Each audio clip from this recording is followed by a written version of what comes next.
Olá pessoal, vamos falar agora sobre as cruzadas. Olá pessoal, então hoje é nosso assunto, né, as cruzadas. Falei para vocês na aula passada que a sociedade medieval europeia passava por transformações importantes, né, porque eu disse para vocês que a população começava a aumentar, as cidades estavam começando a florescer novamente, e isso coincidiu também aí com a questão das cruzadas, pessoal, que foram expedições que ganharam esse nome devido a esses cavaleiros aí, né, que usavam a cruz na sua roupa, né, usavam também essa cruz pintada nos seus escudos.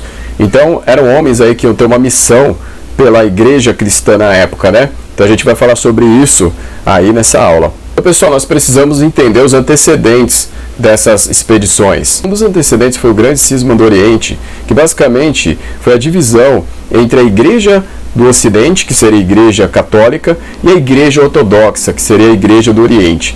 Aí, ao longo de séculos, essas duas igrejas, né, quando elas ainda eram uma, elas viviam ali em conflito em questão, por exemplo, da idolatria. O que é idolatria? A ideia do culto às imagens, né? Então, a Igreja do Oriente vai ter ali uma posição contra o culto às imagens, enquanto a Igreja Católica vai ser a favor, né? A Igreja do Ocidente vai ser a favor. Isso era uma das coisas que já acontecia entre elas. Mas aí, pessoal, em 1054, a Igreja do Ocidente vai se negar a aceitar o fato de que no Oriente a Igreja estava submetida ao imperador, né? Era a ideia do césaropapismo, que era o que dominava a Igreja do Oriente. Então isso foi o estopim para que os dois lados aí, então, formassem cada uma igreja. A outra questão, pessoal, importante aí como antecedente, vai ser a conquista de Jerusalém, lá no Oriente Médio, pelos turcos seljúcidas, né? Os turcos, eles são originários da Ásia Central, então eles foram se deslocando aí ao longo de séculos para a parte mais ocidental da Ásia, até chegar na Turquia atual, mas isso ainda ia demorar um pouco mais,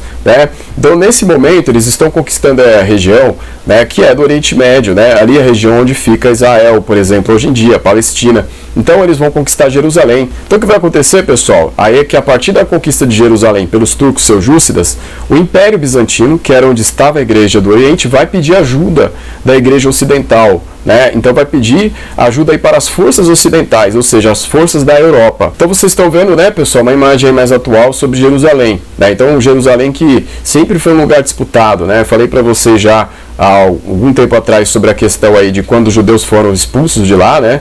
Teve a diáspora, né, quando os romanos acabaram conquistando de vez a cidade no ano de 70, né? Aí nós temos também aí a conquista da cidade pelos muçulmanos, né? E agora nós temos aí a conquista da cidade pelos turcos seljúcidas, né? Que também vão ser islamizados, né? Pessoal, quem vai conclamar os cristãos aí à luta contra os turcos seljúcidas lá em Jerusalém vai ser o Papa Urbano II, né? Então ele vai reunir aí a aristocracia europeia, né? Os nobres vão começar ali a se armar para ir até Jerusalém, então, numa expedição que vai ser conhecida como a Primeira Cruzada. O objetivo era conquistar e defender Jerusalém, né? Porque Jerusalém estava nas mãos dos muçulmanos antes, né? Que era o califado fatímida, né? E era um califado que estava ali dominando o Egito, né, que tinha controle sobre aquela área também, que é próxima, né, ali no Oriente Médio. Agora eles têm que derrotar os turcos seljúcidas, que também vão ser islamizados, né, também eram islâmicos. E aí, dessa forma, então, esse era o inimigo a ser combatido. A promessa era que quem fosse lá lutar e morresse lutando, ia, pessoal, ter o perdão dos pecados, né? Ou seja, a remissão dos pecados e a salvação da alma, né? Então essa era a ideia aí para que fossem atraídos então os nobres para a luta. A gente tem que lembrar, pessoal, que havia muitos nobres sem as terras aí na Europa. Por quê? Porque como houve um aumento da população, aí devido às melhorias também da questão da agricultura, como nós falamos na aula passada, então havia muitos nobres aí sem as terras, né? Porque no feudalismo sempre se passava a terra para o primogênito, ou seja, o primeiro filho, né? E os irmãos ficavam ali sem nada, né? Então isso aí vai ser uma oportunidade para eles conquistarem alguma glória, né? Então essa vai ser aí a campanha para que as pessoas fossem até Jerusalém lutar. E outros objetivos também, pessoal. Então, diminuir a violência entre a nobreza europeia, como eu falei para vocês, tinha muitos homens aí sem as terras, né? Então havia uma violência aí devido a essas disputas que aconteciam. E o grande objetivo da igreja também, que era reunificar as igrejas, né? Mas sob a liderança do Ocidente, né? Então o Papa queria liderar a igreja do Oriente também. E lógico que a igreja do Oriente não vai querer ser liderada, mas esse era o objetivo da igreja ocidental. Havia também, pessoal, os interesses aí de grandes cidades de comerciantes, que eram Gênova e Veneza, né? Que vão ser algumas das principais cidades aí da época do Renascimento comercial e urbano. Então as duas cidades aí de mercadores, vão querer aí alguns objetivos aí com essas cruzadas também. Bom, pessoal, os dois objetivos que eles vão querer são esses: dominar as rotas de navegação para o Oriente, né, ou seja, na parte aí oriental do mar Mediterrâneo, e também controlar o fluxo das especiarias. E quando eu falo especiarias aqui, eu estou falando de produtos muito caros, né, produtos muito valiosos. Então, na época, a cana-de-açúcar era muito cara, né, a noz moscada também era, a pimenta do reino também era, a pimenta mais comum também era muito cara. Então esses produtos todos poderiam levar os comerciantes a uma riqueza jamais pensada. Então eles queriam dominar aí o fluxo dessas especiarias. Só que o que acontece é que foram 8 cruzadas oficiais, né? Então, essas 8 cruzadas oficiais, somente em 2 delas, então os cristãos iam ter sucesso. Então, a primeira cruzada, né, que foi essa convocada pelo Papa Urbano II, né, de 1096 até 1099, né, eles demoraram para chegar porque no meio do caminho eles tiveram que fazer uma aliança com o Império Bizantino, porque eles ficaram sem mantimentos, né, nunca tinham feito uma viagem desse tipo, vão ficar sem mantimentos, e depois de algum tempo eles conseguem conquistar a cidade de Jerusalém, né. Então, o que se relata é que eles pegaram ali os turcos seljúcidas de surpresa, conseguiram derrotar os turcos seljúcidas, dominaram a cidade, né, e aí se estabeleceram por algumas décadas ali naquele lugar, né.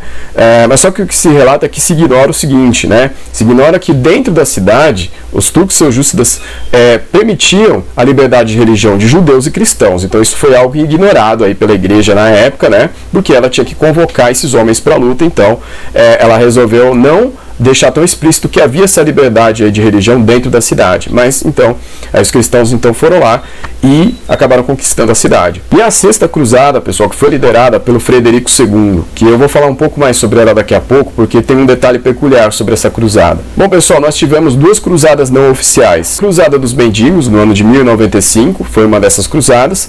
Ela aconteceu de uma forma espontânea, porque ao mesmo tempo ali que se fazia a convocação pelo Papa Urbano II para a luta que só viria a se concretizar aí na primeira cruzada em 1096, uma cruzada espontânea aí, que foi a cruzada também conhecida como Cruzada Popular, que é essa dos mendigos, resolveu partir em direção aí a Jerusalém. E aí esses homens, homens, mulheres, camponeses, né, no geral, pessoas pobres, todas elas acabaram sendo derrotadas lá na região da Anatólia, que seria hoje dentro da Turquia, né?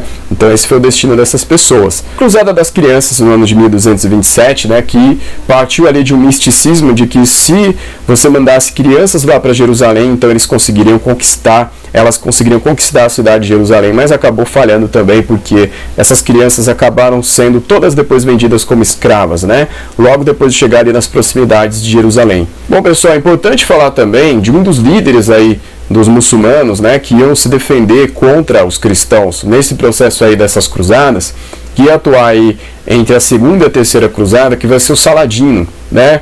Então, pessoal, Saladino, ele foi um homem que em 1187 foi responsável pela reconquista de Jerusalém aí frente aos cristãos. Então, pessoal, essa reconquista de Jerusalém pelos muçulmanos se deu algumas décadas depois da segunda cruzada dos cristãos. Nessa derrota dos cristãos, pessoal, fez com que eles ali empreendessem uma nova campanha, que seria a terceira cruzada, né? Então a primeira cruzada foi vitoriosa, a segunda cruzada foi uma cruzada não vitoriosa, né, porque ela era uma cruzada para expandir os domínios dos cristãos na região, né, não deu certo.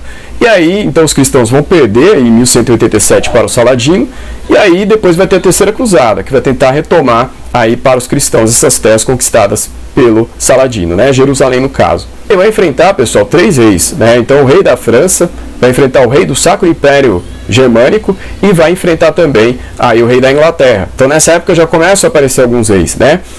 Apesar dos países ainda não serem unificados. E aí o que vai acontecer, pessoal, é que ele vai ter um equilíbrio muito grande em relação a esses 3 reis, e aí no final vai sobrar ali ele contra o Ricardo, que era o rei da Inglaterra, que era o Ricardo conhecido como Ricardo Coração de Leão. E aí eles vão acabar estabelecendo um pacto. Uma parte da cidade então vai ser ali então permitido que os cristãos visitem, e uma outra parte os muçulmanos vão controlar, né? Então esse foi o Saladino, que foi um grande sultão aí na época, né? Então ele controlava a Síria, controlava o Egito, e ele era de origem curda. Os curdos, que hoje são um povo sem país ali delimitado, né? Eles estão espalhados por vários países do Oriente Médio, né? Principalmente Síria, norte do Iraque, né? Um pedaço da Turquia também. Então esses aí são os curdos, né, que são a origem do Saladino. E aí, pessoal, nós temos outros aí de destaque também, né? Só que aí agora pelos cristãos. O Frederico II, eu escolhi falar dele separado pelo seguinte: ele foi o líder da Sexta Cruzada, mas ele tem um destaque que foi o seguinte: ele preferiu a negociação em vez de a guerra. Então isso desagradou Gregório IX, que era o Papa na época, tá? Então o Papa queria a guerra, o Frederico II, em vez disso, negociou com os muçulmanos, né? Então ele conseguiu se tornar rei de Jerusalém, né? Isso não agradou o Papa Gregório IX. Porque pelo fato aí do Frederico II ter negociado com os muçulmanos, vai excomungar o Frederico II, ou seja, vai expulsar aí o Frederico II de qualquer possibilidade aí de receber a extrema-unção antes da morte, né? Então ele estava ali excluído aí de qualquer tipo de sacramento dentro da igreja cristã, né? E aí, pessoal, né, isso vai gerar um problema. O Frederico II vai ter que voltar para o Ocidente, né, para tentar se reaver aí com a igreja, mas aí essa saída dele vai fazer com que Jerusalém ficasse ali à mercê dos povos em volta, e ela vai voltar a ser, então, conquistada pelos muçulmanos. E o Luís IX também merece destaque porque ele vai participar de duas cruzadas. Então, a Sétima Cruzada, que vai acabar sendo derrotada, né, e a Oitava Cruzada, que vai acabar levando à morte do próprio Luís IX, né? Então o que acontece? Na Sétima Cruzada ele chegou a ser preso, e aí ele vai ter que devolver várias terras conquistadas ali próximas de Jerusalém, né? Então essas terras que foram conquistadas pelos francos vão ser devolvidas aí para os muçulmanos, né? Por causa dessa prisão, né? Então uma das condições para ele ser solto foi devolver essas terras. E na Oitava Cruzada ele vai acabar pegando a peste, né? Então, enquanto ele estava numa batalha ali contra os muçulmanos em Tunis, na atual Tunísia, ele vai então morrer da peste. E depois ele vai ser canonizado, vai ser tornado então o santo São Luís, né? Então vem daí o São Luís, vem do Luís IX, né? Então, pessoal, esse é o mapa, né, que resume aí as rotas traçadas durante as cruzadas.